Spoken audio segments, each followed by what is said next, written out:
Hi everyone, it's Kirk Langford, the District 6330 Public Image and Social Media Chair. I'm joined by Sam Clubb's PR, your club's public image, because you folks do a great job at the Rotaract Club of Goderich. To start off, tell me just a little bit in general about your club's public image and public relations.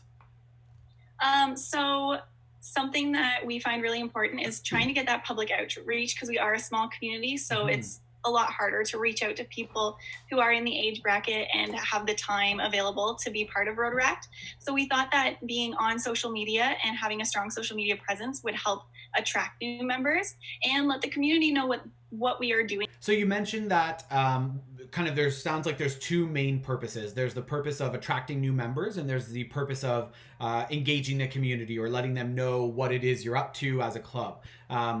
I want to talk a little bit more about the social media. I was scrolling through the social media before our call here, and one thing that I really like about it is that it's all very simple, sort of simplistic and straightforward. Can you talk to me a little bit about how you maintain that simplicity? Because I think as Rotarians, we want to put as much information as we can. We have a post and we want everybody to know all the details they might ever need to know about it. So how do you recommend that we, provide posts that are useful and informative, but not overwhelming? So I first of all love to use the website canva.com for all of my graphics. It's got fantastic templates. And then our posts, usually we want to get the main ideas across because we know that as people are scrolling through, the attention is very limited in what they're reading. And if they see a huge story, they're just going to keep scrolling. But if they have a couple sentences, they might take the time to read it. I'd love to know what kind of posts or what style of posts do you find are the most popular? I don't know if you use, Facebook Insights very much, where you look at the actual reach and engagement per post, or just anecdotally, but what do you find to be your most popular posts or your most well-liked posts? Something that we've just started, and I think that that's part of the reason why it's so popular is our Member Mondays. So we have a picture of a member in the club and then a little blurb that goes alongside it where they tell us something about themselves and in relation to Rotaract. So maybe why they joined or what their favorite experience has been with Rotaract or something along those lines. And it's had lots of shares, and I think it adds that personal element. It's not just this is a club, this is a person in the club, so that person's family members want to share it and things like that. So it gets a lot more of an audience, and then it's also shared from person to person. So then some people who have never heard of Rotaract on someone else's page might see our page and then want to click it, for example. Okay, yeah.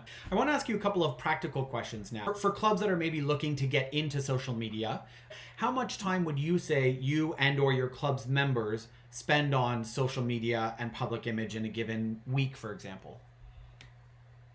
Quite often. So for scheduling posts about upcoming meetings and the Member Mondays, I'll probably take a day in a weekend, or not a full day, but I take a day in a weekend and I will make all of the posts that I want for that month. Perfect. And for that month. Okay. Them. Yes. And so I use the scheduling tool in Facebook Pages, or I guess Business Suite now. Yes. And so I schedule them all. So I make them all on Canva really quickly, schedule them all for when I want them to appear, based on the times and days that seem to get the most reactions from our followers.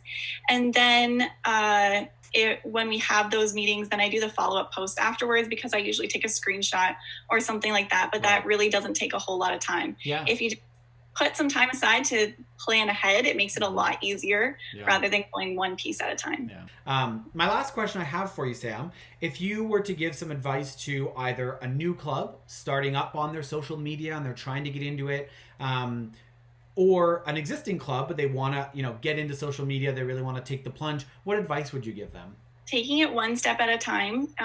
Like when I started, I made a sample calendar of a month of what I would want to post. And then I, searched up ideas and different things and looked at a lot of other Rotary and Rotaract Facebook pages on whether it was in our district or worldwide. I was looking at kind of what everybody else is doing and took ideas from that. And then I made a sample schedule of when things would be posted. And then I just started one at a time. So it kind of, for me, it felt better to do a big picture rather than just start with a post and then try to do another post. It just felt like I had accomplished a lot more and I could see how it was going to turn out by the end of the month and what kind of posts we were going to see and stuff like that. Great. It's great. Well, Sam, thank you so much for taking the time to speak with me today. I've really appreciated, hearing about your social media. You guys have a wonderful social media presence. And so thank you again. I appreciate it. Thanks for having me. All right. Take care. An amazing experience. Perfect. Okay. Bye-bye.